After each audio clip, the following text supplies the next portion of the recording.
பிதா, குமாரன், பரிசுத்த ஆவியின் திருநாமத்தினாலே ஆமென். நாம் இருக்கின்ற இடங்களிலே கடவுளுடைய பிரசன்னத்தை உணர்ந்து இந்த வழிபாட்டுக்கு ஆரம்பமாக ஜெபிப்போம்.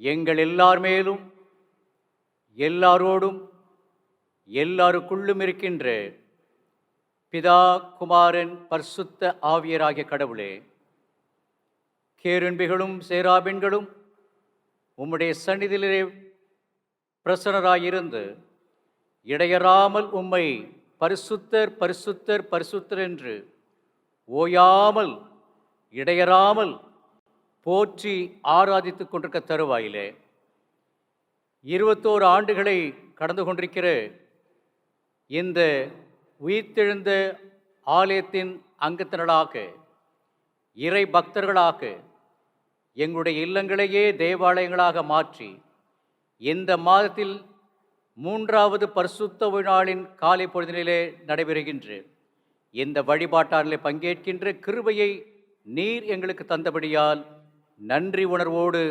அகமகிழ்ந்து கோடான கோடி துதி தோத்திரங்களை எடுக்கின்றோம். எங்களை அழைத்தவர் உண்மையுள்ளவர், அவர் அப்படியே செய்வார் என்ற திருவாக்கிற்கு ஏற்ற வண்ணமாக இதுகாரும் உம்முடைய அன்பு, உம்முடைய கிருபையின் எத்தனங்கள், நன்மைகள், ஆசீர்வாதங்கள் இவர்களுக்காக நன்றி செலுத்தி இந்த ஆறில் நாங்கள் பங்கேற்கிறோம். இந்த ஆறு மூலமாக எடுக்கப் போகின்ற துதிகள், போற்றுதல்கள், மன்றாட்டுகள், கேட்கப் போகின்ற செய்தி, இவை யாவற்றையும் எங்களுடைய ஆன்மீக வாழ்வுக்கு வளர்ச்சி கல்லாக, படிகல்லாக நீர் அமைத்து தந்திருளும். இயேசுவின் வழியாக கெஞ்சுகின்றோம் தூய தந்தையே, ஆமென். ஆண்டவரை ஆராதிக்கின்ற வண்ணமாகவும் இந்த காலை ஆராதனைக்கு ஆரம்பமாகவும் நாம் அனைவரும் இருக்கின்ற இடங்களிலே கிறித்தவ பாமாலையிலே 19வது பாடல் வழியாக கடவுளை போற்றி அவருக்கு மகிமையாக இவ்வாரணையை நாம் துவக்குவோம். பாமாலை எண் 19. எவ்வண்ணமாக கர்த்தரே உம்மை வணங்குவேன், தெய்வீக ஈவை பெறவே ஈடென்ன தருவேன் என்ற பாடலை நாம் இருக்கின்ற இடங்களிலேயே கடவுளை போற்றி பாடுவோம்.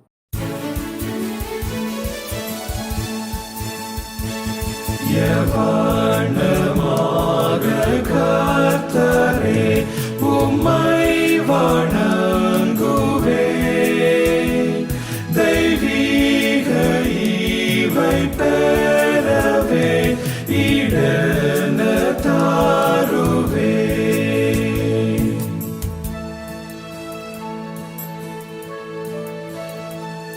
அநேக காணிக்கைகளால் உம் கோபம் மாறுவோம், நான் புண்ணிய கிரியை செய்வதால் கடாட்சம் வைப்பீரோ.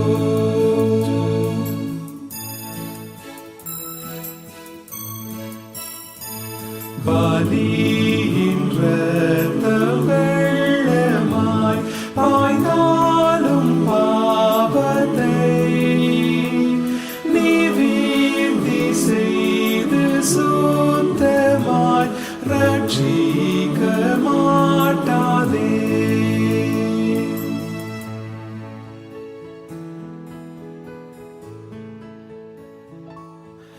நான் குற்றவாளியாகையால்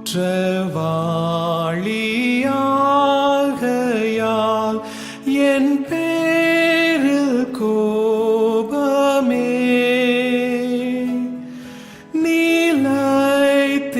நிலைத்திருந்து சாபத்தால் அழிதல் நியாயமே.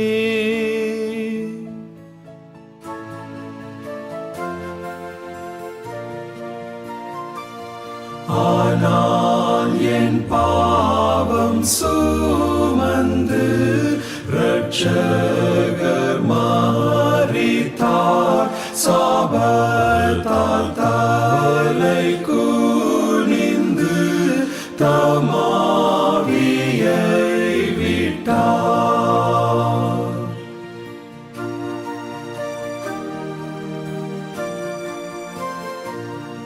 இப்போதும் பரலோகத்தில் வேண்டுதல் செய்கிறார் திவ்ய சந்நிதானத்தில் என்னை நினைக்கிறார்.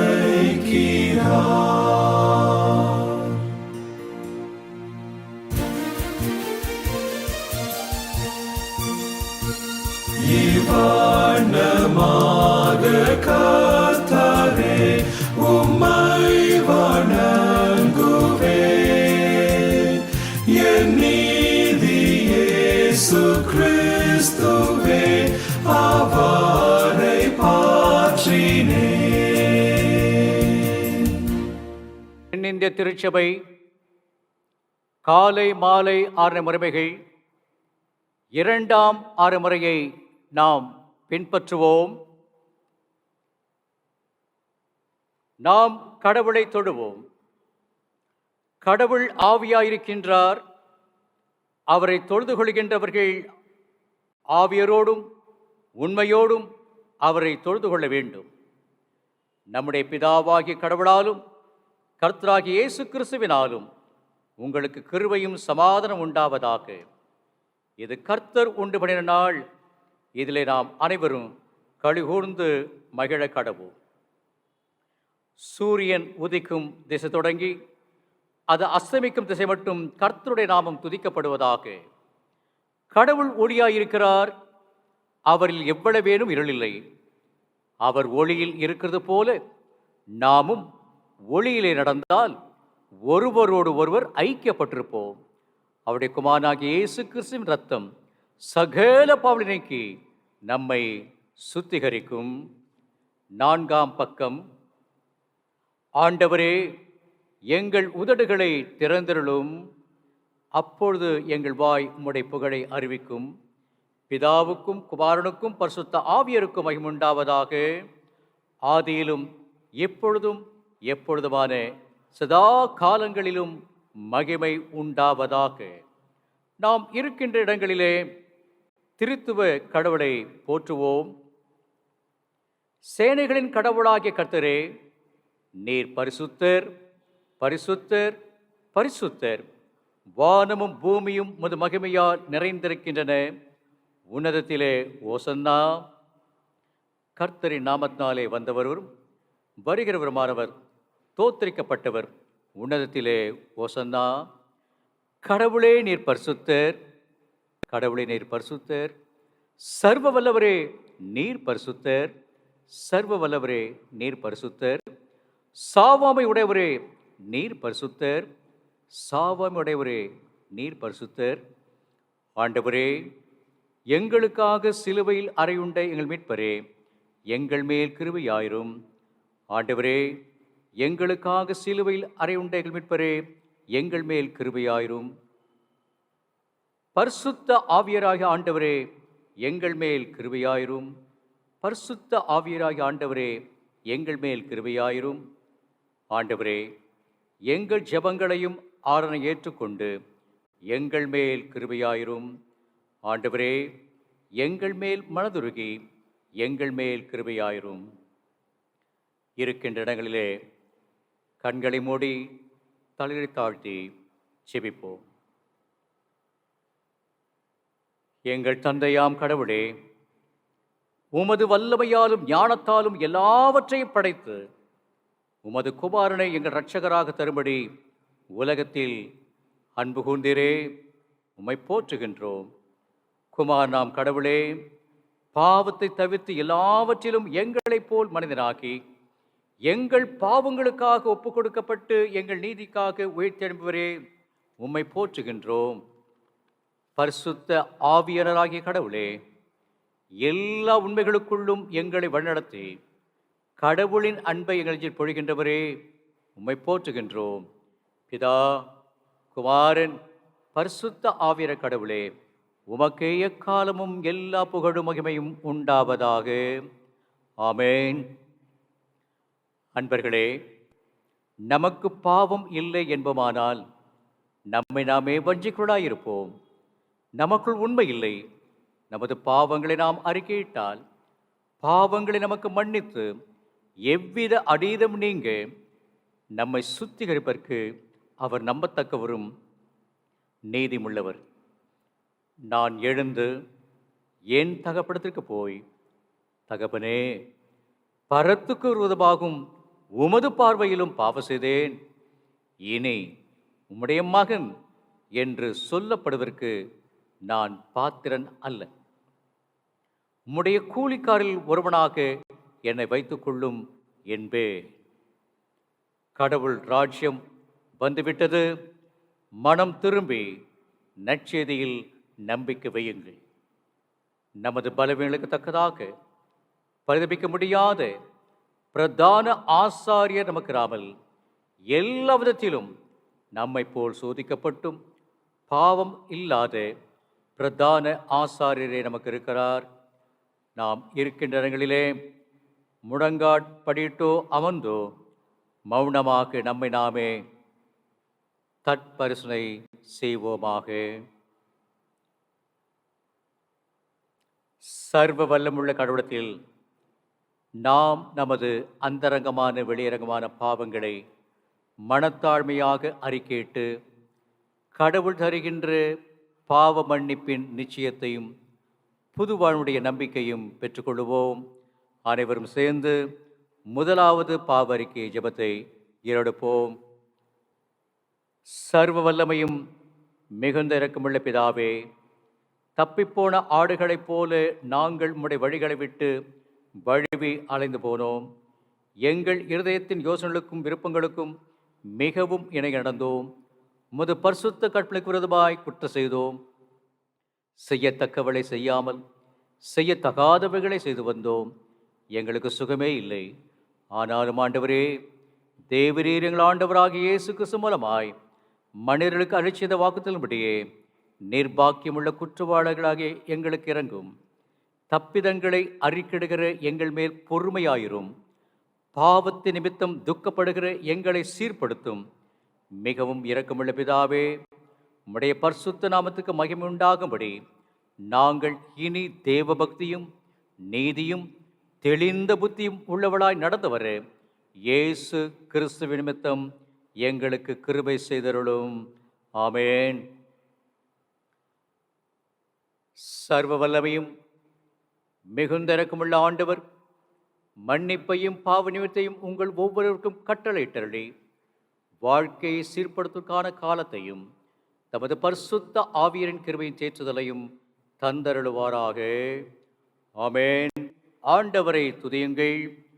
ஆண்டவர் நாமம் துதிக்கப்படுவதாக. சபையார் இருக்கின்ற இடங்களிலே அமரலாம். இன்றைக்குரிய திருமறை பகுதிகளாக பழைய ஏற்பாட்டின் பகுதியாக ஏசாயா தீர்க்கனின் ஆகமம் 6ஆம் அதிகாரம் 1 முதல் 8 வசனங்கள். நிருபப்பாடமாக தூய பவுலடிகளார் தெசலோனிக்கே திருச்சபையாருக்கு எழுதின 2ஆம் கடிதம் 2ஆம் அதிகாரம் 13 முதல் 17 உள்ள பகுதி. 3ஆம் பாடமாக தூய யோவான் எழுதின நற்செய்தி 4ஆம் அதிகாரம் வசனங்கள் 15 முதல் 26 உள்ள பகுதிகளை கருத்தாய் கவனமாய் படிக்க கேட்போமாக, பின்பற்றுவோமாக. வாசிக்கும்படி தெரிந்து கொள்ளப்பட்ட பழைய ஏற்பாட்டு வேத பாடம் ஏசாயா புஸ்தகம் 6ஆம் அதிகாரம் 1 வசனம் முதல் 8 வசனம் வரை அடங்கியுள்ளது. தேவனுடைய வார்த்தையை கவனிப்போம்.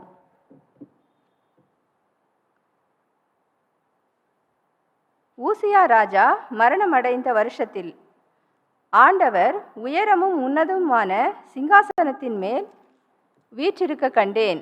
அவருடைய வஸ்திரங்களால் தேவாலயம் நிறைந்திருந்தது. சேராபீன்கள் அவருக்கு மேலாக நின்றார்கள். அவர்களில் ஒவ்வொருவனுக்கும் அவ்வாறு செட்டைகள் இருந்தன. அவனவன் 2 செட்டைகளால் தன் தன் முகத்தை மூடி, 2 செட்டைகளால் தன் தன் கால்களை மூடி, 2 செட்டைகளால் பறந்து ஒருவரை ஒருவர் நோக்கி, சேனைகளின் கர்த்தர் பரிசுத்தர், பரிசுத்தர், பரிசுத்தர், பூமி அனைத்தும் அவருடைய மகிமையால் நிறைந்திருக்கிறது என்று கூப்பிட்டு சொன்னார்கள். கூப்பிடுகிறவர்களின் சத்தத்தால் வாசல்களின் நிலைகள் அசைந்து ஆலயம் புகையினால் நிறைந்தது. அப்பொழுது நான், ஐயோ அதமானேன், நான் அசுத்த உதடுள்ள மனுஷன், அசுத்த உதடுள்ள ஜனங்களின் நடுவில் வாசமாய் இருக்கிறவன், சேனைகளின் கர்த்தராகிய ராஜாவை என் கண்கள் கண்டதே என்றேன்.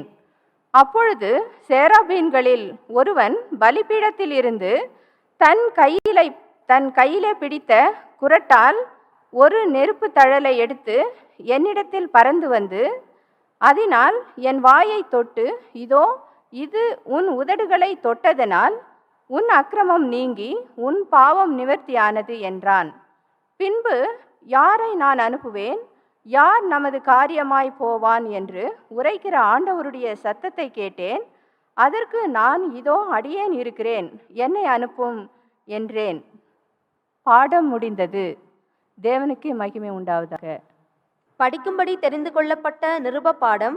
அப்போஸ்தலனாகிய பவுல் தெசலோனிக்கேயருக்கு எழுதின 2ஆம் நிருபம் 2ஆம் அதிகாரம் வசனங்கள் 13 முதல் 17 வரை. படிக்கும்படி தெரிந்து கொள்ளப்பட்ட நிருப பாடம். அப்போஸ்தலனாகிய பவுல் தெசலோனிக்கேயருக்கு எழுதின 2ஆம் நிருபம் 2ஆம் அதிகாரம் வசனங்கள் 13 முதல் 17 வரை. தேவனுடைய வார்த்தையை கவனிப்போம். கர்த்தருக்கு பிரியமான சகோதரரே, நீங்கள் ஆவியினாலே பரிசுத்தமாக்கப்படுகிறதினாலும் சத்தியத்தை விசுவாசிக்கிறதினாலும் ரட்சிப்படையும்படிக்கு ஆதி முதல் தேவன் உங்களை தெரிந்து கொண்டபடியினாலே நாங்கள் உங்களை குறித்து எப்பொழுதும் தேவனை ஸ்தோத்தரிக்க கடனாளிகளாயிருக்கிறோம். நீங்கள் நம்முடைய கர்த்தராகிய இயேசு கிறிஸ்துவின் மகிமையை அடையும் பொருட்டாக எங்கள் சுவிசேஷத்தினாலே அந்த ரட்சிப்புக்கு அவர் உங்களை அழைத்தார். ஆகையால் சகோதரரே, நீங்கள் நிலை கொண்டு வார்த்தையினாலாவது நிருபத்தினாலாவது நாங்கள் உங்களுக்கு உபதேசித்த முறைமைகளை கைக்கொள்ளுங்கள். நம்முடைய கர்த்தராகிய இயேசு கிறிஸ்துவும் நம்மிடத்தில் அன்பு கூர்ந்து நித்திய ஆறுதலையும் நல் நம்பிக்கையையும் கிருபையாய் நமக்கு கொடுத்திருக்கிற நம்முடைய பிதாவாகிய தேவனும் உங்கள் இருதயங்களை தேற்றி எல்லா நல் வசனத்திலும் நற்கிரியையிலும் உங்களை ஸ்திரப்படுத்துவாராக. பாடம் முடிந்தது. கிறிஸ்துவே உமக்கே ஸ்தோத்திரம் உண்டாவதாக. வாசிக்கும்படி தெரிந்து கொள்ளப்பட்ட நற்செய்தி பாடம். பரிசுத்த யோவான் எழுதின சுவிசேஷம் 4ஆம் அதிகாரம் 15ஆம் வசனம் முதல் 26ஆம் வசனம் வரை அடங்கியுள்ளது. பரிசுத்த யோவான் எழுதின சுவிசேஷம் 4ஆம் அதிகாரம் 15ஆம் வசனம் முதல் 26ஆம் வசனம் வரை. தேவனுடைய வார்த்தையை கவனிப்போம். அந்த ஸ்திரீ அவரை நோக்கி, ஆண்டவரே, எனக்கு தாகமுண்டாகாமலும் நான் இங்கே மொண்டு கொள்ள வராமலும் இருக்கும்படி அந்த தண்ணீரை எனக்கு தர வேண்டும் என்றாள். இயேசு அவளை நோக்கி, நீ போய் உன் புருஷனை இங்கே அழைத்து கொண்டு வா என்றார். அதற்கு அந்த ஸ்திரீ, எனக்கு புருஷன் இல்லை என்றாள். இயேசு அவளை நோக்கி, எனக்கு புருஷன் இல்லை என்று நீ சொன்னது சரிதான். எப்படி எனில் 5 புருஷர் உனக்கு இருந்தார்கள், இப்பொழுது உனக்கு இருக்கிறவன் உனக்கு புருஷன் அல்ல. இதை உள்ளபடி சொன்னாய் என்றார். அப்பொழுது அந்த ஸ்திரீ அவரை நோக்கி, ஆண்டவரே, நீர் தீர்க்கதரிசி என்று காண்கிறேன். எங்கள் பிதாக்கள் இந்த மலையிலே தொழுது கொண்டு வந்தார்கள். நீங்கள் எருசலேமில் இருக்கிற ஸ்தலத்திலே தொழுது கொள்ள வேண்டும் என்கிறீர்களே என்றாள். அதற்கு இயேசு, ஸ்திரீயே, நான் சொல்லுகிறதை நம்பு. நீங்கள் இந்த மலையிலும் எருசலேமிலும் மாத்திரமல்ல, எங்கும் பிதாவை தொழுது கொள்ளும் காலம் வருகிறது. நீங்கள் அறியாததை தொழுது கொள்ளுகிறீர்கள், நாங்கள் அறிந்திருக்கிறதை தொழுது கொள்ளுகிறோம். ஏனென்றால் இரட்சிப்பு யூதர்கள் வழியாய் வருகிறது. உண்மையாய் தொழுது கொள்ளுகிறவர்கள் பிதாவை ஆவியோடும் உண்மையோடும் தொழுது கொள்ளும் காலம் வரும், அது இப்பொழுதே வந்திருக்கிறது. தம்மை தொழுது கொள்ளுகிறவர்கள் இப்படிப்பட்டவர்களாய் இருக்கும்படி பிதாவானவர் விரும்புகிறார். தேவன் ஆவியாய் இருக்கிறார். அவரை தொழுது கொள்ளுகிறவர்கள் ஆவியோடும் உண்மையோடும் அவரை தொழுது கொள்ள வேண்டும் என்றார். அந்த ஸ்திரீ அவரை நோக்கி, கிறிஸ்து என்னப்படுகிற மேசியா வருகிறார் என்று அறிவேன். அவர் வரும்போது எல்லாவற்றையும் நமக்கு அறிவிப்பார் என்றாள். அதற்கு இயேசு, உன்னோடே பேசுகிற நானே அவர் என்றார் என்பது வாசிக்கும்படியாய் குறிக்கப்பட்ட நற்செய்தி பாடம் வாசித்து முடிந்தாயிற்று. தேவனே உமக்கே மகிமை உண்டாவதாக. ஆமேன். கிறிஸ்துவுக்குள் அன்பான இறைமக்களே, மீண்டுமாக இம்மாதத்தில் 3வது பரிசுத்த ஓய்வு நாளின் வழிபாட்டு ஆறலிலே கலந்து கொண்டு காணொலி வழியாக ஒளிபரப்பு செய்யப்பட்டு கொண்டிருக்கிற இந்த வழிபாட்டானிலே பங்கு பெற்று கொண்டிருக்கிற உங்கள் அனைவரையும் தந்தை, மைந்தர், தூய ஆவியரின் திருப்பெயராலே வாழ்த்தியும் காலை வந்தனங்களை கூறியும் வரவேற்பதிலே மிகுந்த சந்தோஷம் கொள்கின்றேன். கிறிஸ்துவின் சமாதானம் உங்கள் அனைவரோடு கூட தங்கியிருப்பதாக. இன்றைய நாளின் தலைப்புக்குள்ளாக செல்வதற்கு முன்பாக என்னுடைய ஊழியத்தின் பாதையிலே நான் சந்தித்த சில நிகழ்வுகளை உங்களோடு கூட முகவுரையாக வைத்து,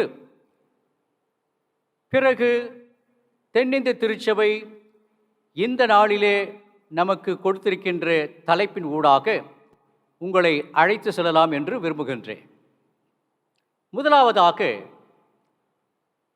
அனுபவத்தில் படித்தது.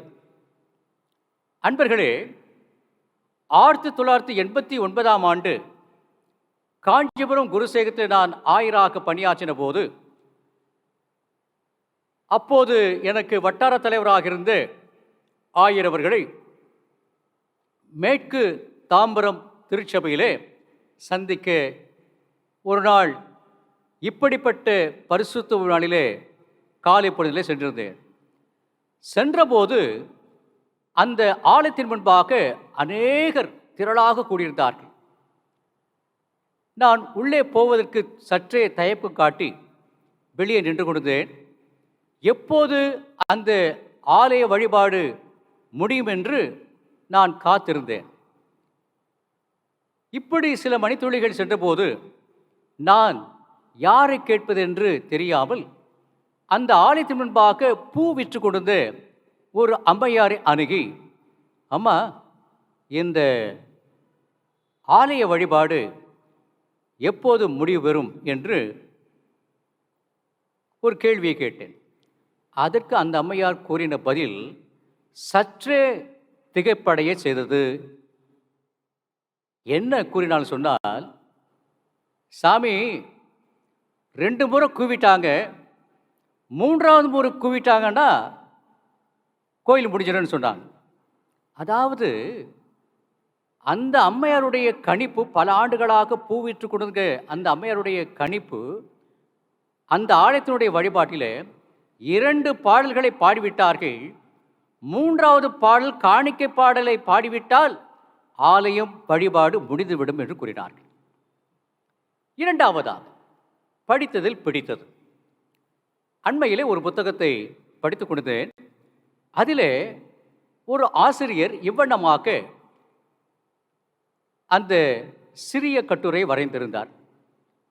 என்னென்று சொன்னால், அவர் அந்த கட்டுரைக்கு கொடுத்திருந்த தலைப்பு stick figure lesson. Stick figure lesson என்பது. இந்த தலைப்பின் ஊடாக அவர் எழுதியிருந்த ஒரு காரியம், 2 காரியங்களை, குச்சிகளை போன்றிருக்கின்ற உருவங்களை வரைந்தாராம். ஒரு உருவத்திற்கு பிரைவேட் செல்ஃப் என்றும், இன்னொன்றை சற்றே முதலாவது உருவத்திற்கு மேலாக சற்றே உயரமாக வரைந்து அதற்கு பப்ளிக் செல்ஃப் என்றும் பெயரை கொடுத்தாராம். அன்பர்களே, பிரைவேட் செல்ஃப் என்று சொன்னால் தனிநபரின் இயற்கையான பண்பு என்று சொல்லலாம். 2வதாக அவர் கொடுத்த இன்னொரு உருவத்திற்கு பெயர் பப்ளிக் செல்ஃப், அதுவா பொதுவான வாழ்விலே ஒரு தனிப்பட்டருடைய பண்பு என்று சொல்லலாம். தனிப்பட்டருடைய இயற்கையான பண்பு, பொது வாழ்க்கையிலே அதே தனிப்பட்டருடைய இயற்கையான பண்பு என்கின்ற காரியத்தை பிரைவேட் செல்ஃப், பப்ளிக் செல்ஃப் என்று குறிப்பிட்டிருந்தார். குறிப்பாக அவர் சொன்ன கருத்து என்று சொன்னால், நம்முடைய வழிபாடுகளிலே கலந்து கொள்கிற போது, கிறிஸ்தவர்களா கலந்து கொள்கிற போது, நம்மில் அநேகர் வழிபாட்டு தலங்களிலே காட்டுகின்ற முகம் வேறு, ஆலயத்தை விட்டு வழிபாட்டை விட்டு கலந்து நம்முடைய இல்லங்களுக்கோ நம்முடைய பணித்தளங்களுக்கோ படிக்கின்ற இடங்களுக்கு செல்கிற போது நாம் காட்டுகின்ற முகம் வேறு என்று சொல்லி, வழிபாடு வேறு வாழ்க்கை வேறு என்பதாக அவர் குறிப்பிடுகின்றார். மூன்றாவதாக, இறையியல் மாணாக்கராக கற்றது. 1985ஆம் ஆண்டு அரசடி இறையியல் கல்லூரி மூலமாக டெக்கா என்கின்ற வகுப்புகள் ஒவ்வொரு வெள்ளி, சனி, ஞாயிறு தோறும் தென்னிந்தியா முழுமையாக நடைபெற்றுக் கொண்டிருக்கிற சூழல். அப்படிப்பட்ட சூழலிலே தொண்டி என்கின்ற கிராமத்திற்கு அரசடி இறையியல் பேராசிரியரோடு இணைந்து 2 மாணாக்கர்களாக நாங்கள் பேருந்திலே பயணப்பட்டு கொண்டோம். மதியம் 12 மணிக்கு மதுரையிலே இருந்து பேருந்தில் கிளம்பினோம். தொண்டி என்கின்ற அந்த கடற்கரை ஓரமாக இருக்கிற அந்த கிராமத்தை அடைந்த போது இருட்டாகிவிட்டது. இதுகாரும் அந்த பேருந்தை இயக்கி கொடுத்த ஓட்டுநர் இருள் அகலும்படியாக பேருந்தில் இருக்கின்ற விளக்குகளை போட்டார். பேருந்தில் இருக்கின்ற விளக்குகள் எரிய ஆரம்பித்தது. இதுகாரும் பல மணி நேரங்களாக என்னோடு கூட பயணித்து கொண்டு என்னோடு கூட உரையாடல் செய்து கொண்ட ஒரு நபர் அந்த விளக்கு வெளிச்சத்தை கண்டவுடன் எழுந்து நின்று தன்னுடைய உதட்டிலே தன்னுடைய கைகளின் மூலமாக முத்தத்தை போட்டுக்கொண்டார்.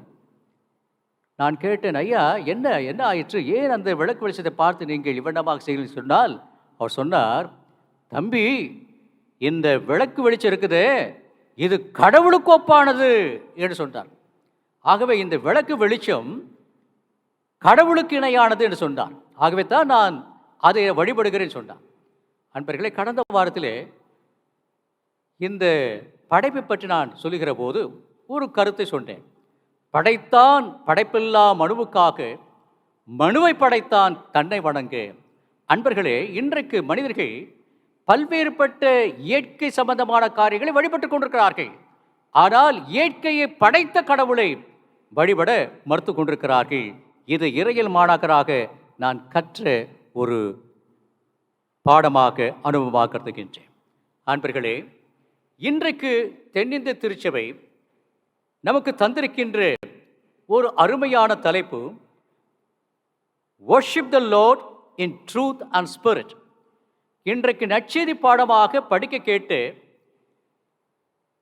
யோவான் 4ஆம் அதிகாரம் 24ஆம் வசனத்திலே இயேசு கிறிஸ்துவாகிய ஆண்டவர் ஒரு ஒழுக்க நெறி தவறி வாழ்ந்து கொண்டிருக்கின்ற சீகார் பட்டணத்தில் இருந்த ஒரு பெண்மணியோடு கூட பேசுகின்ற உரையாடலே மிகச் சிறந்த ஒரு கருத்தை, எவ்வண்ணமாக இயேசுவை ஆண்டவராக ஏற்றுக்கொண்ட இறை அடியவர்கள் வழிபட வேண்டும் என்ற உத்வேகத்தை இந்த உரையாடல் மூலமாக, அதுவும் குறிப்பாக ஒழுக்க நெறி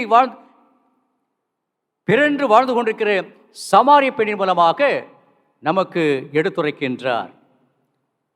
அன்பர்களே, இந்த பகுதியை யோவான் 4ஆம் அதிகாரத்துக்கு முன்பாக 3ஆம் அதிகாரம் வருகிறது. இந்த 3ஆம் அதிகாரத்தினுடைய தொடர்ச்சியாகத்தான் ஒரு இறையியல் மாணாக்கராக இந்த சமாரியா பட்டணத்தில் நடந்த உரையாடல் நான் கருதுகின்றேன். யோவான் 3ஆம் அதிகாரம் 1 முதல் சில வசனங்களை நாம் படிக்கிற போது அங்கே இரவிலே நிக்கோதேமு என்று சொல்லப்படுகின்ற ஒரு இறையியல் வல்லுனர் வருகிறார். அவர் இயேசுவோடு கூட உரையாடுகிற போது இயேசு 3ஆம் அதிகாரம் 5ஆம் வசனத்திலே, ஒருவர் ஆவியராலும் நீரினாலும் பிரவாவிட்டால், மறுபடியும் பிரவாவிட்டால் கடவுள் ராஜ்யத்துக்குள் பிரவேசிக்க மாட்டார் என்ற ஒரு அருமையான சிந்தனை தருகிறார்.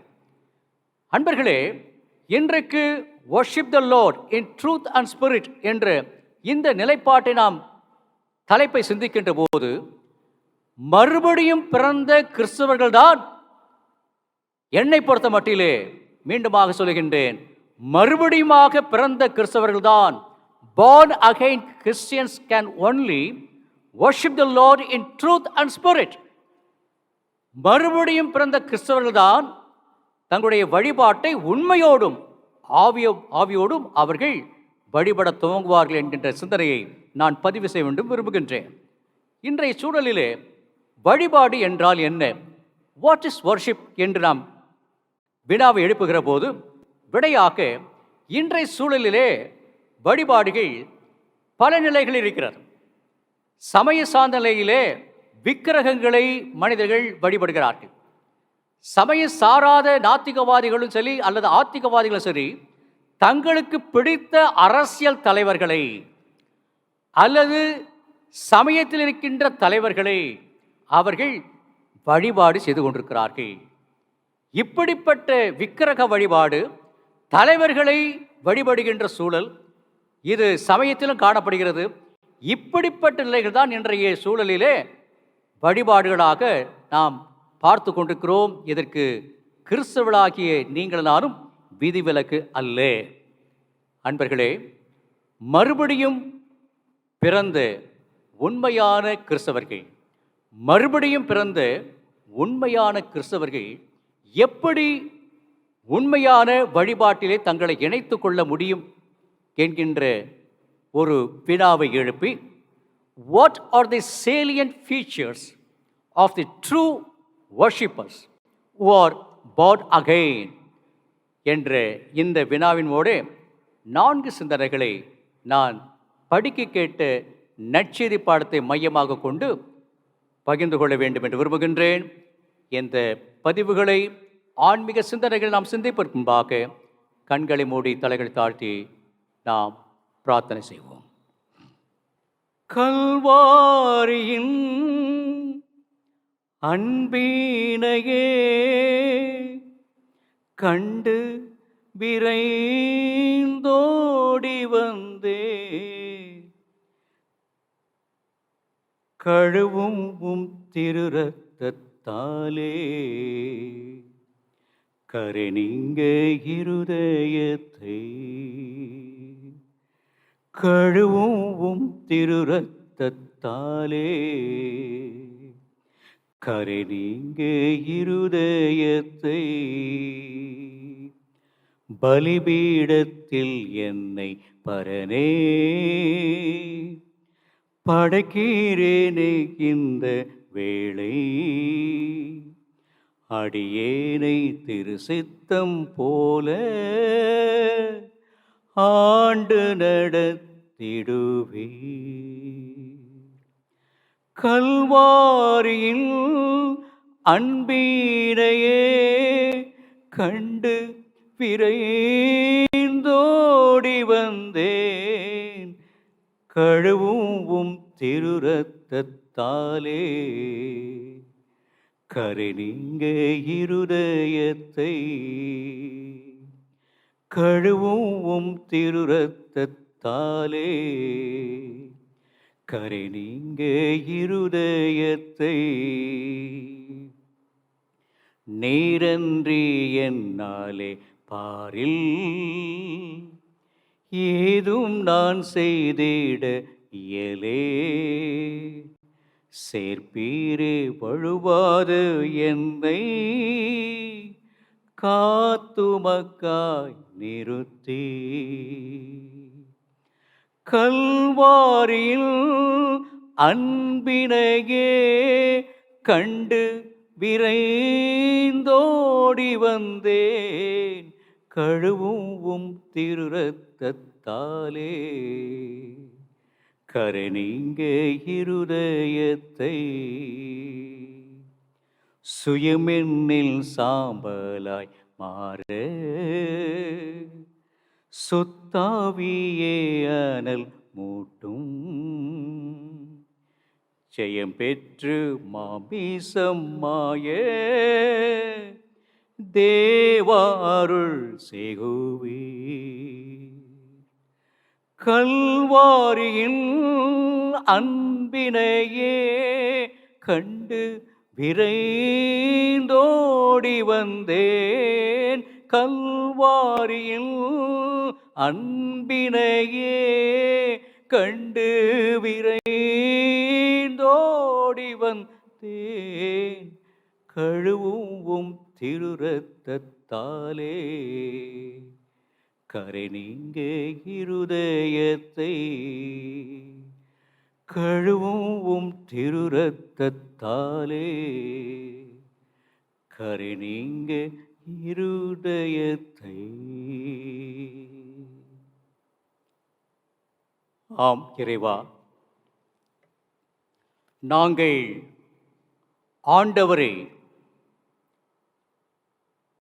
ஆவியோடும் உண்மையோடும் தொழுது கொள்ள வேண்டும் என்று எங்களுடைய வழிபாட்டின் முக்கிய அம்சமாக ஆதாரமாக சமாரிய பெண்ணோடு கூட உமது திருமைந்தனும் எங்களுடைய மெய்ப்பெரும் மீட்பெருமான இயேசு கிறிஸ்து செய்த உரையாடல் மூலமாக பெற்றுக்கொண்ட இந்த மிக ஆழமான உயரமான அகலமான உண்மைக்காக நன்றி செலுத்துகின்றோம். இந்த நாளிலே எங்களுடைய தென்னிந்திய திருச்சபை தந்திருக்கின்ற worship the Lord in truth and spirit என்ற தலைப்பினை படிக்க கேட்டு இந்த நற்செய்தி பாடத்தின் ஊடாக 4 சிந்தனைகளை மறுபடியும் பிறந்த கிறிஸ்தவர்கள் எவ்வண்ணமான உண்மையான வழிபாட்டை தங்களிலே வெளிப்படுத்தக்கூடும் என்ற இறையல் சார்ந்த உண்மைகளை நாங்கள் படித்துக்கொள்ள முற்படுகிறோம். அடியனுடைய வாயின் வார்த்தைகளும் இந்த காணொலி வாயிலாக இந்த வழிபாட்டாளர்களை பங்கேற்று கொண்டிருக்கிற இறைமக்கள் அத்தனை பேருடைய இதயத்தின் சிந்தனைகளும் உம்முடைய சமூகத்திலே ஏற்புடையதாக இருப்பதால் சுவாமி ஆமென். அன்பர்களே, worship the Lord in truth and spirit. ஆண்டவரை உண்மையோடும் ஆவியோடும் வழிபடுதல் என்ற தலைப்புக்குள்ளாக உங்களை நான் அழைத்து செல்வதற்கு முன்பாக ஆண்டவராகிய இயேசு கிறிஸ்து இறுதி முறையாக தன்னுடைய கலிலேயா பகுதியை விட்டு எருசலேமுக்கு நேராக அவர் பயணப்பட்ட போது சமாரியா பட்டணத்தின் வழியாக அவர் சென்றார் என்கின்ற ஒரு குறிப்பை நாம் படித்திருக்கின்றோம். அன்பர்களே, முதலாவதாக இந்த சமாரியர் யார் என்ற கேள்வியை நாம் கேட்டு அதற்கான விடையை பெற்றுக்கொள்ள அழைக்கப்படுகிறோம். இறைமைந்தராகிய இயேசுடைய காலகட்டங்களிலே பாலஸ்தீன தேசம் என்பது 3 பெரிய மாகாணங்களை உள்ளடக்கிய ஒரு பகுதியாக இருந்தது. மேலே கலிலேயா, இடையிலே சமாரியா, கீழே யூதேயா. கலிலேயாவிலும் யூதேயாவிலும் வசித்தவர்கள் யூதர்கள். இப்படிப்பட்ட சூழலிலே இடைப்பட்ட பகுதியிலே வாழ்ந்தவர்கள் சமாரியர்கள்.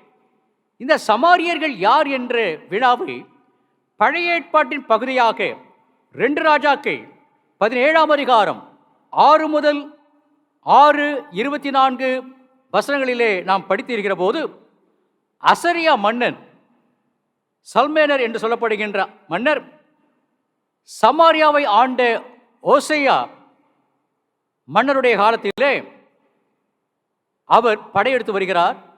ஓசியாவை அவர் வீழ்த்தி அங்கிருக்கின்ற ஆண் மக்கள் அனைவரையும் அடிமைகளாக தன்னுடைய அசரியா பகுதிக்கு அழைத்து செல்கிறார். ஆனால் அங்கே பெண்களையும் மட்டுமல்லாமல் இளம் பெண்களையும் அந்த பகுதியிலேயே விட்டு செல்கிறார். மாறாக அவர் செய்த காரியம் என்ன? பாபிலோன், கூத்தா, ஆவா, ஆமாத், செப்பர்வாயிம் என்று சொல்லப்படுகின்ற 5 பகுதியிலிருந்து மக்களை, குறிப்பாக ஆண்களை கொண்டு வந்து இந்த பகுதியிலே அவர் குடியமர்த்துகிறார். இப்படி 5 பகுதியிலிருந்து குடியமர்த்தப்பட்ட சமாரியா பகுதியிலே குடியமர்த்தப்பட்டு அந்த ஆண்களின் மூலமாக ஏற்கனவே அசரியா மன்னன் விட்டு சென்று பெண்களுக்கு உடலுறு மூலமாக பிறந்தவர்கள்தான் இந்த 5 மாகாணிலிருந்து ஆண்களின் மூலமாக சமாரிய பெண்கள் மூலமாக பெற்றெடுக்கப்பட்ட பிள்ளைகள்தான் இந்த சமாரியர்கள். ஆகவே இந்த சமாரியர்கள் யார்? யூத பெண்களுக்கும் 5 பகுதியிலிருந்து வந்த ஆண்களுக்கும் பிறந்த குழந்தைகள். இவர்கள் கலப்பினத்து பிள்ளைகள். இப்படிப்பட்ட கலப்பினத்து மக்களை யூதர்கள் அருவருத்தார்கள். ஏன் சொன்னால், Jews were considered themselves they are pure race. யூதர்கள் தங்களை பரிசுத்தமான இனம் என்று கருதி கொண்டு மற்றவர்களை தாழ்ந்த நிலையோடு கூட பார்த்தார்கள். அதனுடைய விளைவு சமாரியர்களையும் அவ்வண்ணமாக பார்த்தார்கள். ஆனால் இப்போது என்ன நடைபெறுகிறது? இயேசு கிறிஸ்து அந்த சமாரிய பட்டணத்து வழியாக பயணப்படுகிறார். எந்த ஒரு யூதனும் செய்யக்கூடாத காரியத்தை இயேசு கிறிஸ்து துணிந்து செய்கிறார். அன்பர்களே, நான் ஏற்கனவே உங்கள் முன்பாக வைத்த வண்ணமாக, what are the salient features of the true worshippers who are born again? மறுபடியும் பிறந்த உண்மையான கிறிஸ்துவுடைய வழிபாடு எவ்வண்ணமாக இருக்க முடியும், அதனுடைய தன்மை என்ன என்று பார்க்கிற போது, முதலாவதாக இன்றைக்கு படிக்க கேட்டிருக்கின்ற யோவான் 4ஆம் அதிகாரம் 9ஆம் வசனத்திலே இவ்வண்ணமான ஒரு குறிப்பு காணப்படுகிறது. அந்த வசனத்தை நான் படிக்கின்றேன். மறுபடியும் பிறந்தவர்களின் உண்மை வழிபாட்டின் தன்மையாக இறைமைந்தராகிய இயேசு கிறிஸ்துவினுடைய சமாரிய பெண்ணோடு கூட நிகழ்ந்த உரையாடலிலே நமக்கு கிடைக்கின்ற முதலாவது சிந்தனை வசனம் 9, யோவான் 4ஆம் அதிகாரம் 9ஆம் வசனத்தை படிக்கின்றேன். யூதர்கள் சமாரியனுடனே சம்பந்தம் கலவாதவர்கள் ஆனபடியால் சமாரிய பெண் அவரை நோக்கி, நீர் யூதனாயிருக்க சமாரிய பெண்ணாகிய இடத்தில் தாகத்துக்கு தா என்று எப்படி கேட்கலாம் என்றார். அன்பர்களே, இந்த வசனம் எடுத்துகின்ற அடிப்படையான உண்மை, மறுபடியும் பிறந்த கிறிஸ்துவுடைய வழிபாடு எவ்வண்ணமாக இருக்க வேண்டும் என்று சொன்னால், as a born again Christians we must break the social barriers என்று குறிப்பிடலாம். சமூக தடைகளை உடைத்தெறிவதுதான் ஆண்டவர் விரும்புகின்ற உண்மையான வழிபாடாக இருக்க முடியும். இன்றைய உலகளாவிய சூழலிலே நம்முடைய சமூக அமைப்புகளை சற்றே ஆழமாக கூர்ந்து நோக்கினால், நம்முடைய சமூக அமைப்புகள் பல்வேறுபட்ட நிலைகளிலே பிளவுபட்டு வேறுபட்டு காணப்படுகிறது என்பது யாவரும் ஏற்றுக்கொள்ளக்கூடிய ஒரு உண்மையாக இருக்கும் என்று நான் திடமாக நம்புகின்றேன். நிறத்தின் பெயரால் பிளவு, பிளாக் அண்ட் ஒயிட். நாட்டின் பெயரால் பிளவு, அமெரிக்கன், பிரிட்டிஷ், ஏஷியன். மதத்தின் பெயரால் பிளவு, ஹிந்து, முஸ்லீம், கிறிஸ்டியன்ஸ் அண்ட் புத்திசம். மொழியின் பெயரால் பிளவு, நான் தமிழன், ஆந்திரன், மலையாளி, இந்திகாரன் என்று பல்வேறுபட்ட மொழிகள் பேசும் மூலமாக பிளவு. இன்னுமாக நம்முடைய இந்திய சூழலிலே சாதியத்தின் பெயரால் பிளவுபட்டு காணப்படுகிறது. அது நம்முடைய ஒரு இழிவான நோக்கமாக கருதுகின்றேன். இதற்கு கிறிஸ்தவ மார்க்கமும் விதிவிலக்கு அல்ல என்பதை நீங்களும் அறிவீர்கள், நானும் உணர்கின்றேன். சாதியம் இந்திய சூழலிலே ஒரு சாபக்கேடு. அன்பர்களே, தூய பவுலடிகளார் கலாத்திற்கு எழுந்த நிறுவம் 3ஆம் அதிகாரம் 27 வசனத்திலே, திருமொழிக்கின் மூலமாக நீங்கள் கிறிஸ்துவை தரித்துக் கொண்டிருக்கிறீர்களே என்று எழுதி 28ஆம் வசனத்திலே, there is no discrimination on the basis of gender or social status என்று எழுதுகின்றார். யாரெல்லாம் திருமுழுக்கின் மூலமாக கிறிஸ்துவை தரித்துக் கொண்டிருக்கிறார்களோ அவர்களிடையே யூதன் என்றும் இல்லை, சியாதன் என்றும் இல்லை, அடிமை யூதன் என்றும் இல்லை, கிரேக்கன் என்றும் இல்லை, சுயாதன் என்றும் இல்லை, அடிமை என்றும் இல்லை, ஆண் என்றும் இல்லை, பெண் என்றும் இல்லை என்று எவ்விதமான வேறுபாடு இல்லாமல் கிறிஸ்துவை தரித்து கொண்டவர்கள் ஆண்டவரை வழிபட வேண்டும் என்று கற்றுரைக்கின்றார்.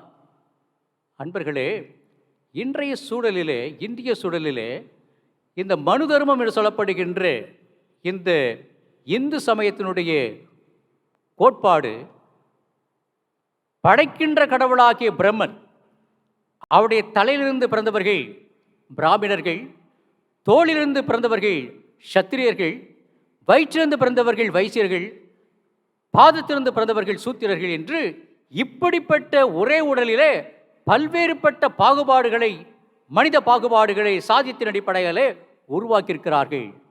இப்படிப்பட்ட பாகுபாடுகள் இன்றைக்கும் கிறிஸ்துவை தரித்து கொண்டிருக்கிற உங்களிடையே என்னிடையே இருக்குமானால் நாம் பெயருக்கு கிறிஸ்தவர்கள், உண்மையான கிறிஸ்துவை தரித்து கொண்டு ஆண்டவரை வழிபடவில்லை என்பதை நாம் நிச்சயமாக அறிந்து கொள்ள அழைக்கப்படுகிறோம்.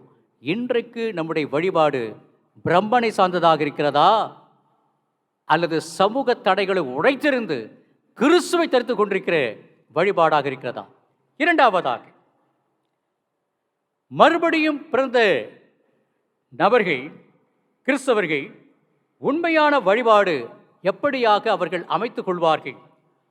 As a born again Christians, how can we participate in true worship? நம்முடைய உண்மையான வழிபாட்டிலே மறுபடியும் பிறந்த கிறிஸ்தவர்களாக இவ்வளமாக நம்முடைய பங்களிப்பை அளிக்க முடியும் என்கின்ற சிந்தனையை பார்க்கிற போது, இரண்டாவதாக 11ஆம் வசனத்தை நான் மீண்டுமாக படிக்கின்றேன். யோவான் 4ஆம் அதிகாரம் 1 வசனம். அதற்கு அந்த பெண்மணி, ஆண்டவரே, மொண்டு கொள்ளும் இடத்தில் பாத்திரமில்லையே, கிணறும் ஆழமாயிருக்கிறதே, பின்ன எங்கிருந்து உமக்கு ஜீவ தண்ணீர் உண்டாகும் என்று தன்னோடு கூட மதிய வேளையிலே உரையாடல் செய்து கொண்டிருக்கிற இந்த பெண்மணி இயேசுவை பார்த்து தாகத்துக்கு தா என்று தன்னுடைய நடைபயணத்தின் மூலமாக, உச்சிவெயின் மூலமாக பாதிக்கப்பட்ட நபராக, களைப்பட நபராக இந்த பெண்மணித்தில் இயேசு கேட்கிற போது அந்த பெண்மணி இவ்வண்ணமான பதிலை இருக்கிறார். அன்பர்களே, இயேசு கிறிஸ்து இந்த அம்மையாருடன் நடத்திய உரையாடலிலே நமக்கு கிடைக்கின்ற உண்மையான வழிபாடு, மறுபடியும் பிறந்த கிறிஸ்தவர்களாக நமக்கு கிடைக்கின்ற இரண்டாவது சிந்தனை, born again Christians must break the cultural barriers. கலாச்சார மரபுகளை உடைத்தெறிபவர்கள் ஆண்டவரை உண்மையான வழிபடுகின்ற பக்தர்கள் என்று கூறினால் அது மிகப்பட்ட கூற்று இல்லை என்று நான் திடமாக நம்புகின்றேன். As a born again Christians, we must break the social and cultural barriers என்று கூறலாம். சமூக கலாச்சார மரபுகளை தடைத்தெறிவதுதான், உடைத்தெறிவதுதான் உண்மையான வழிபாடு.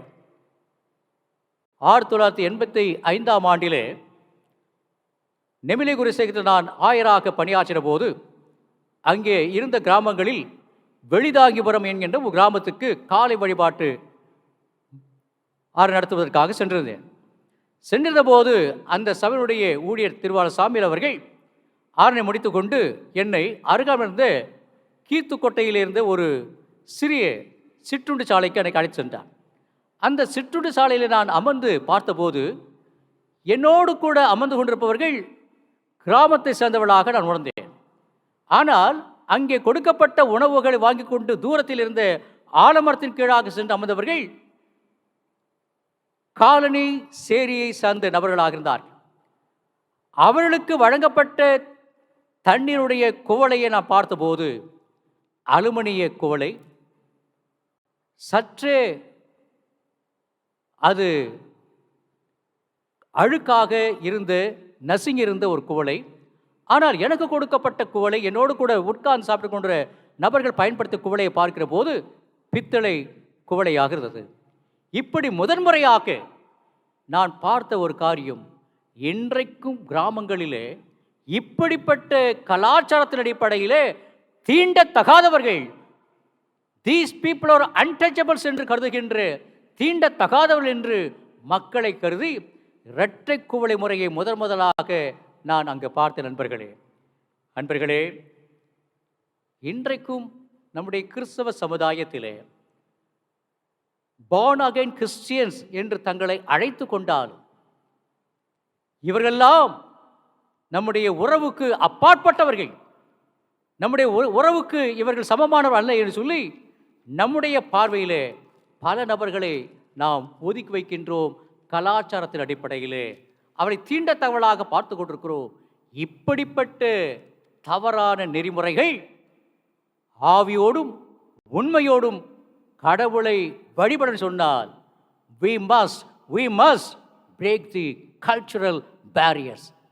இந்த untouchability, தீண்டத்தகாத தன்மை, உறவுக்கு அப்பாற்பட்டவர்கள் எங்களுக்கு இணையானவர்கள் அல்ல என்கின்ற கருத்து கிறிஸ்துவை தரித்து கொண்டவர்களிருந்து முற்றிலுமாக தகர்த்தறியப்பட வேண்டும். நண்பர்களே, இன்றைக்கு உங்களுடைய வழிபாடு என்னுடைய வழிபாடு எப்படிப்பட்ட இருக்கிறது?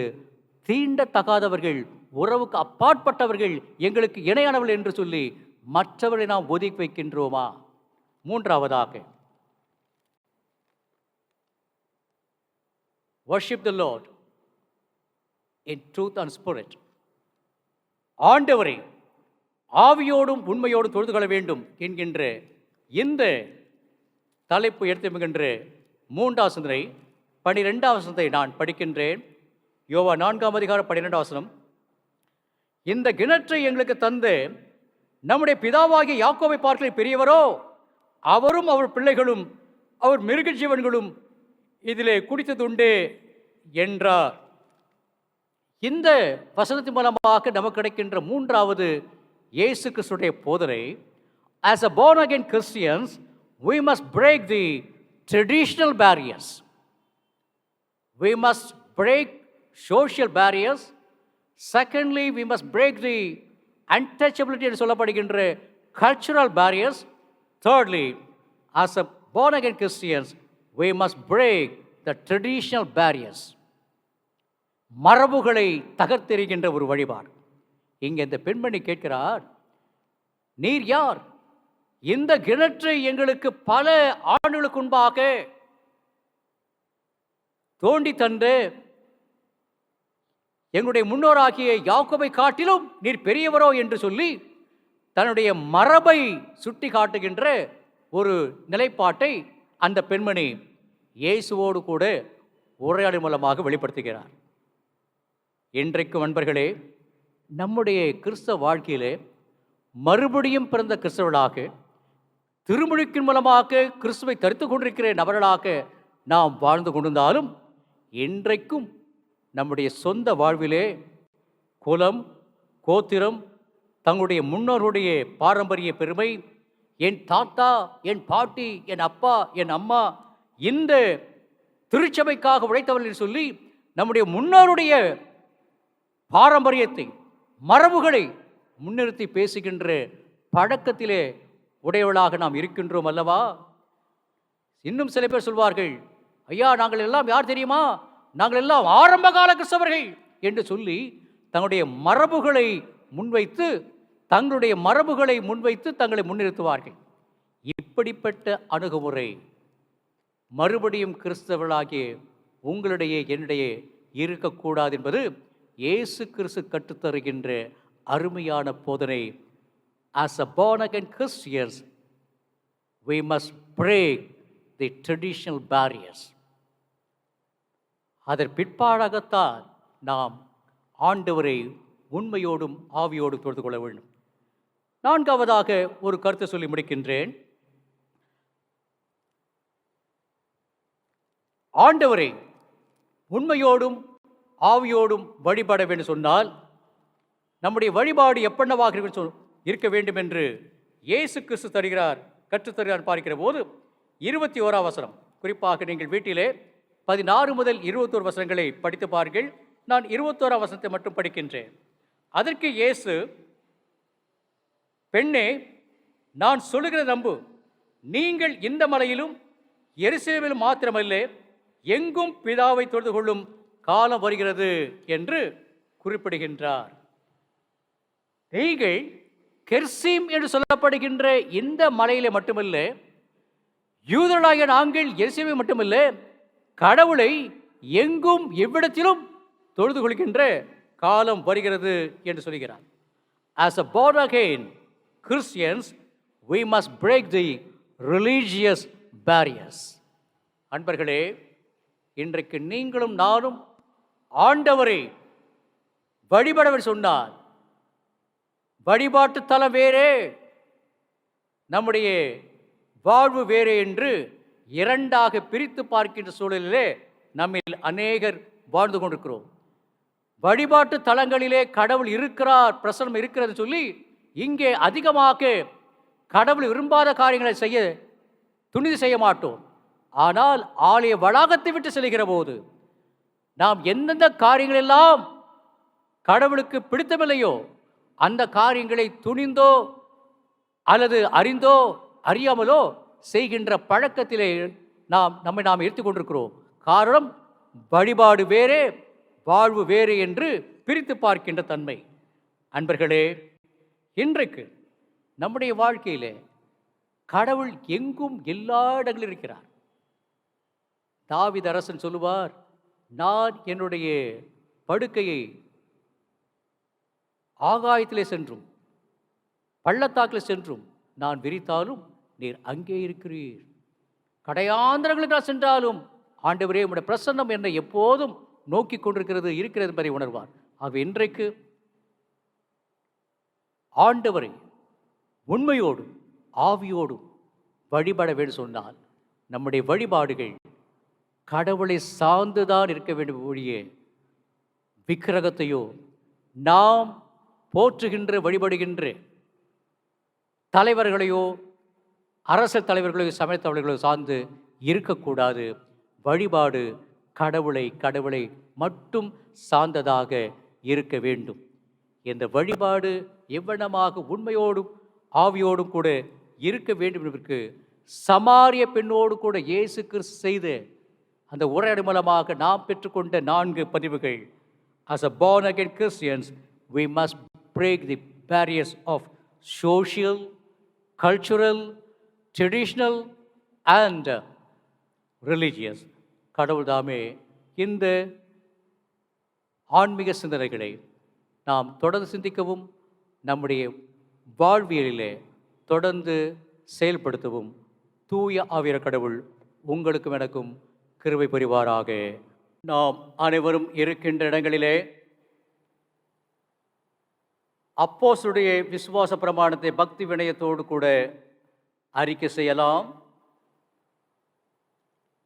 அப்போஸ்தலருடைய விசுவாச பிரமாணம். வானத்தையும் பூமியையும் படைத்து சர்வ வல்லமுள்ள பிதாவாகிய தேவனை விசுவாசிக்கிறேன். அவருடைய ஒரே குமாரனாகிய நம்முடைய நாதர் இயேசு கிறிஸ்து விசுவாசிக்கிறேன். அவர் பரிசுத்த ஆவியினாலே கன்னிமரிடத்தில் உட்பவித்து பிறந்தார். பொந்தியு பிலாத்துவின் காலத்தில் பாடுபட்டு சிலுவை அறையுண்டு மரித்து அடக்கம் பண்ணப்பட்டு பாதாளத்தில் இறங்கினார். 3ஆம் நாள் மரித்தெழுந்து எழுந்தருளினார். பரமடத்துக்கேறி சர்வ வல்லமுள்ள பிதாவாகிய தேவனுடைய வலபாசத்தில் வீற்றிருக்கிறார். அவ்விடத்திலிருந்து உயிருள்ளோரையும் மரித்தோரையும் நியாயந்திருக்க வருவார். பரிசுத்த ஆவியரையும் விசுவாசிக்கிறேன். பொதுவாக இருக்கிற பரிசுத்த சபையும் பரிசுத்தவனுடைய ஐக்கியமும் பாவ மன்னிப்பும் சரீர உழித்தெழலும் நித்திய ஜீவனும் உண்டென்று விசுவாசிக்கிறேன். ஆமென். இப்போது நம்முடைய குருசேகர குழுவினுடைய செயலர்கள் சபைக்குரிய அறிவிப்புகளை அறிவிப்பார்கள். இந்த ஞாயிறு காலை ஆராதனை காணொளி மூலமாக கலந்து கொண்டிருக்கிறோம் உங்கள் அனைவருக்கும் ஆண்டவராகிய இயேசு கிறிஸ்துவின் நாமத்தில் வாழ்த்துதலை தெரிவித்துக் கொள்கிறோம். கடந்த வாரம் அறிவித்தபடி அனைத்து ஃபெல்லோஷிப்புகளும் ஜெப நேரத்தை கடைபிடித்து வருவதற்கு மிக்க நன்றி. தொடர்ந்து செயல்படுத்தும்படி கேட்டுக்கொள்ளப்படுகிறீர்கள். இந்த பேரிடர் காலங்கள் முடிவில் உங்கள் ஜெபங்களுக்காகவும் உங்கள் உதவிகளுக்காகவும் நீங்கள் தேவையுள்ள மக்களுக்கு உதவி செய்த காரியத்தை குறித்து உங்களுக்கு மறுபடியும் நன்றி செலுத்துகிறோம். நீங்கள் அதை தொடர்ந்து செய்து கொண்டு இருக்கும்படியாகவும் கேட்டுக்கொள்கிறோம். உங்கள் ஆலய காணிக்கைகளை ஆன்லைன் மூலமாகவோ அல்லது காலை வேளையிலே ஆலயம் திறந்திருக்கும் பொழுது வந்து செலுத்தும்படியாகவும் கேட்டுக்கொள்ளப்படுகிறீர்கள். Special announcement. கடந்த 18ஆம் தேதி அன்று நமது சபை pastorate committee meeting chairman reverend Prabhakar Rajasekhar தலைமையில் நடைபெற்று 2 முக்கிய காரியங்களை குறித்து நாம் முடிவெடுத்துள்ளோம். முதலாவதாக, எல்லாருக்கும் தெரிந்தபடி சிஎஸ்ஐ சென்ட் பால்ஸ் நர்சரி மற்றும் பிரைமரி ஸ்கூல் அதற்கு அங்கீகாரம் பெறுவதற்காகவும் அதை வருங்காலிலே நல்லபடியாக இயக்கும்படியாகவும் அதற்கு முழுமையாக அந்த பணிகளை நாங்கள் ஏறெடுக்க இந்த டீம் செயல்படும் என்பதையும், அதேபோல் Sunday class superintendent mister Chandra அவர்கள் தலைமையில் இந்த வருடம் ரெகுலராக சண்டே கிளாஸ் முதலாவதாக ஆன்லைன் மூலமாகவும் வருகிற நாட்களில் கவர்மெண்ட் ரூல் பிரகாரம் எப்படி சட்டம் வருகிறதோ அதன் பிரகாரமாகவும் நடைபெறும் என்பதையும் சந்தோஷத்துடன் தெரிவித்துக் கொள்கிறோம். சண்டே கிளாஸ் காரியங்களை செயல்படுத்த பிசி கமிட்டி சார்பாக மிஸ்ஸஸ் பியூலா ஜெபஸ்டின் அவர்களும் மிஸ்டர் சந்திரா அவர்களுடன் சேர்ந்து செயல்படுவார்கள் என்பதையும் தெரிவித்துக் கொள்கிறோம். Mr. Chandra will reach out to the students and the teachers appropriately for conducting the online classes. இதற்காக உங்கள் ஜெபங்களை ஊக்கமாக ஏறெடுக்கும்படியாகவும் மற்றும் ஒத்துழைப்பு கொடுக்கும்படியாகவும் கேட்டுக்கொள்ளப்படுகிறார்கள். இதை அமைதியாக நல்லபடியான முடிவெடுக்க உதவிய அனைத்து பிசி மெம்பர்ஸ் அவர்களுக்கும் நன்றியை தெரிவித்துக் கொள்கிறோம். அந்த கூட்டத்தின் முடிவிலே நமது ஆலய ஆயர் அவர்கள் மிகவும் அருமையாக ஒரு சென்டென்ஸ் கூறி நமக்கு உற்சாகப்படுத்தினார்கள். அவர்கள் "We are always available at your call" என்ற ஒரு மிகுந்த பவர்ஃபுல்லான அந்த வார்த்தைகளை கூறி நமக்கு உறுதியளித்துள்ளார்கள். Announcement from Diocese. Admissions are open for boys and girls for the classes LKG to 9th standard and for 11th standard in CSA Ewart Metric Higher Secondary School, Anna Nagar. மறுபடியும் சொல்கிறேன், CSA Ewart Metric மற்றும் Higher Secondary School, Anna Nagar பள்ளிக்கு admissions are open for standard LKG to 9th standard and for 11th standard. இது தொடர்பாக நமது ஆயர் அல்லது secretary, treasurer மற்றும் பிசி டீம் மெம்பர்ஸை நீங்கள் அணுகலாம். அதேபோல் நமது ஆலய அருகாமையில் உள்ள Mar Gregorios college of arts and science, அந்த காலேஜில் யூஜி மற்றும் பிஜி கோர்சஸ் நம்முடைய ஆலய மெம்பர்ஸ் மற்றும் பிள்ளைகளுக்காக சில சலுகைகளுடன் அவர்கள் வழங்க முன்வந்திருக்கிறார்கள். அதை உபயோகப்படுத்தவும் இந்த வாய்ப்பை பயன்படுத்தவும் உங்களை வேண்டிக் கொள்கிறோம். Mar Gregorios college of arts and science நம்மளுடைய ஆயர் மூலமாக ஒரு குறிப்பு நோட்ஸ் எடுத்து கொண்டு போனால் அது உங்களுக்கு சில ஆஃபர் கிடைக்கும் என்பதை அவர்கள் அறிவித்துள்ளார்கள்.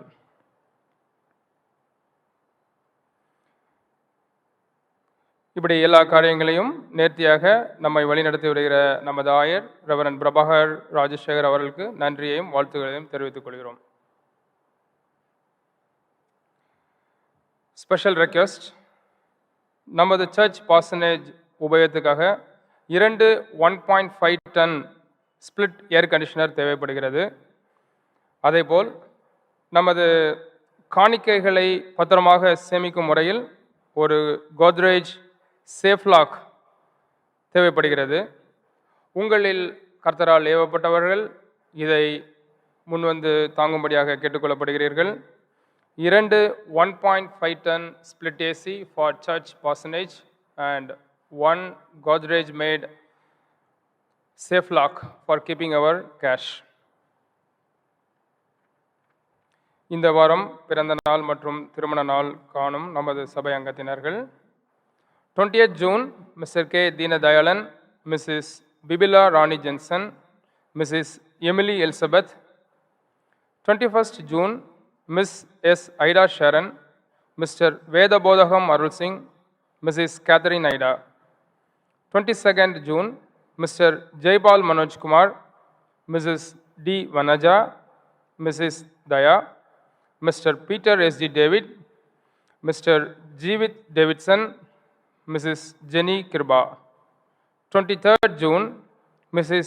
Shiba Emily, Mrs. Shalini John, Mr. J.P. Dinesh, Mr. K. Murali, Mrs. Rajini Thyagesan, Mrs. Jaden Joel, Mrs. Ganga Devi. 24th June, Master M. Samuel Richard, Mrs. Angeline Rose, Mrs. Kavya Angeline. 25th June, Mrs. D. Divya, Mr. J. Israel, Mrs. Esther Viniba, Mr. A. Paulraj. 26th June, Mr. Edwin Jabaturai, Mrs. V. Shamila, Mr. B. V. Abraham Mohan. இதைத் தொடர்ந்து திருமண நாட்கள் கொண்டாடும் சபை அங்கத்தினர்கள். 28th June, Mr. V. Robert Winsley and Mrs. Bhakya Kriba. 23rd June, Mr. J.P. Dinesh and Mr. J.P. Dinesh and Mrs. Divya. 24th June, Mr. Dinesh Kumar and Mrs. Santini Dinesh. 24th, Mr. Bhaskar Rajkumar and Mrs. Sumati Esther. 26th June, Mr. Abraham Muthukumar and Mrs. Nancy. Mr. Emmanuel Arul Vinod and Mrs. Ferlin. பிறந்த நாள் மற்றும் திருமணம் நாள் காணும் நமது சபை அங்கத்தினர்களாகவும் மற்றும் special request கேட்டுக்கொண்ட மக்களுக்காகவும் ஆயர் அவர்கள் ஜெபம் செய்வார்கள். தேங்க்யூ. மீண்டுமாக நாம் கடவுளை போற்றுகின்ற வகையிலே 153வது கீர்த்தனையை பாடுவோம். சபையார் இருக்கின்ற இடங்களிலே 153வது கீர்த்தனையை நாம் கடவுளுக்கு மகிமையாக அவரை போற்றி பாடுவோம். இயேசுவே கிருபாசனபதியே, கெட்ட இழிங்கன் என்னை மீட்டருள். இயேசுவே கிருபாசனபதியே என்ற பாடலை நாம் அனைவரும் இணைந்து பாடலாம்.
தொடர்ந்து செபிப்போம். பெந்தேகோஸ்து திருநாளுக்கு பின் வருகின்ற 4ஆம் ஞாயிற்றுக்குரிய சுருக்க ஜெபத்தை நாம் இருக்கின்ற இடங்களிலே ஏறெடுப்போம். கடவுளே, ஆபிரகாமை அழைத்து நீர் காட்டும் நாட்டிற்கு புறப்பட செய்தீர். அவரில் இவ்வுலகில் உள்ள குடும்பங்கள் யாவும் ஆசீர்வாதம் பெறும் என்று வாக்குறுதியளித்தீர். திருவாக்கை எங்களில் நிறைவேற்றி நீர் நீதியாக ஏற்றுக்கொள்ளும் மீதுள்ள விசுவாசத்தை எங்களுக்கு அளித்தருளும். உமது நல்நோக்கம் எங்களிலும் எங்கள் மூலமாகவும் நிறைவேறுவதாக. இவற்றை எங்கள் ஆண்டவர் இயேசு பெருமான் மூலம் தாழ்மையோடு கூட வேண்டிக் கொள்கிறோம். தூய தந்தையே, ஆமேன். தொடர்ந்து ஆண்டவராகிய இயேசு கிறிஸ்து கற்றுத்தந்த குடும்ப ஜெபத்தை நாம் அனைவரும் சேர்ந்து ஏறெடுப்போம். பரமண்டலருக்கு எங்கள் பிதாவே, உம்முடைய நாமம் பரிசுத்தப்படுவதாக, உம்முடைய ராஜ்யம் வருவதாக, உம்முடைய சித்தம் பரமண்டலத்திலே செய்யப்படுவது போல பூமியிலே செய்யப்படுவதாக. அன்றன்றுள்ள அப்பத்தை எங்களுக்கு இன்று தாரும். எங்களுக்கு விரோதமாய் குற்ற செயலுக்கு நாங்கள் மன்னிக்கிறது போல எங்கள் குற்றங்களை எங்களுக்கு மன்னித்தருளும். எங்களை சோதனைக்குள் பிரவேசிக்க பண்ணாமல் தீமை நின்று எங்களை ரசித்துக் கொள்ளும். ராஜ்யம் வல்லமை மகிமையும் என்றென்றைக்கு முடிவுகளே. ஆமேன். தொடர்ந்து ஜெபிப்போம். எங்கள் அன்பறைந்த ஆண்டவரே, இந்த நாளுக்காக வேலைக்காக நாங்கள் நன்றியோடு துதிக்கின்றோம், போற்றுகின்றோம். இந்த மாதத்தினுடைய 3வது பரிசுத்த ஓய்வு நாளின் இந்த வழிபாட்டாளரிலே காணொளி மூலமாக பங்கேற்கின்ற கிருபையை எங்களுக்கு தந்தீர்.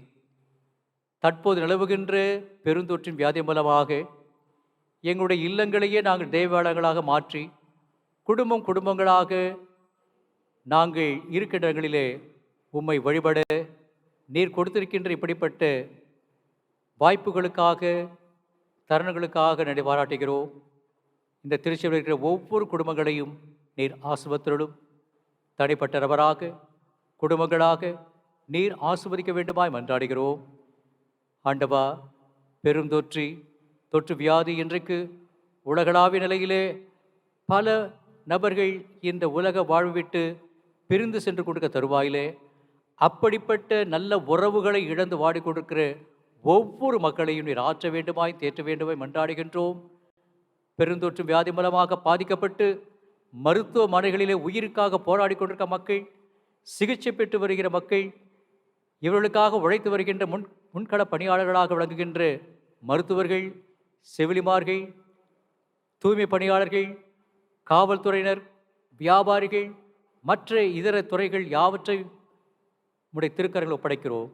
ஆண்டவரே, மக்களை பாதுகாக்க வேண்டும் என்ற நோக்கத்தோடு உழைத்து கொண்டிருக்கிறவர்கள் யாவரையும் உம்முடைய அருட்கருத்துக்குள்ளாக நாங்கள் விசுவாச குடும்பத்தாராக ஒப்படைக்கின்றோம்.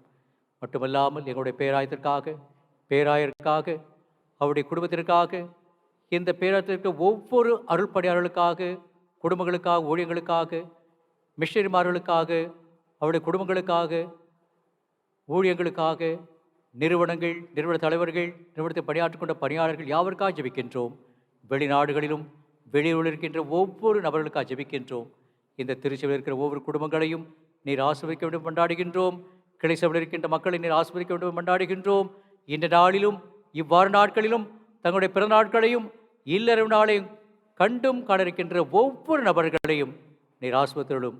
வாழ்க்கையில் இன்னும் அநேக மகிழ்வான பிறந்த நாட்களை காணவும், மகிழ்வான இல்லறவு நாட்களை தம்பதியினராக கொண்டாடவும் நீர் கிருபை காட்ட வேண்டும் கொண்டாடுகிறோம். தொடர்ந்து எங்களுடைய திருச்சபையுடைய அனைத்து சங்கங்களையும் பாடகுழுவினரையும் ஞாயிறு பாடசாலையும் ஆசீர்வதித்தருளும். தேவனுடைய இரக்கமுள்ள கிருபைக்கு பராமரிப்புக்கும் உங்கள் யாவரையும் உங்களுடைய குடும்பங்களையும் ஒப்புவிக்கின்றோம்.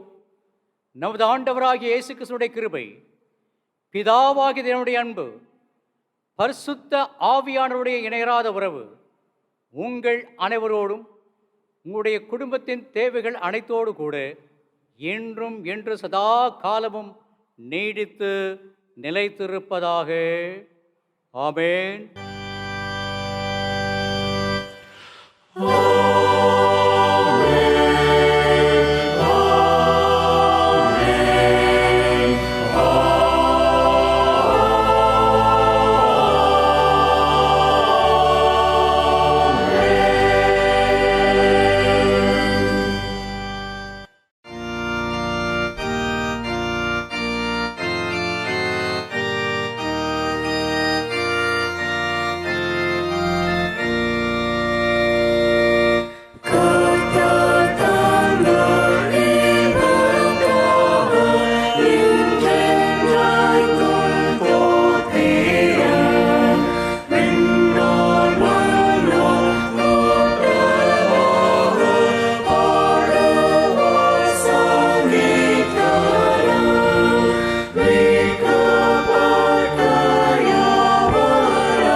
worship the Lord in truth and spirit.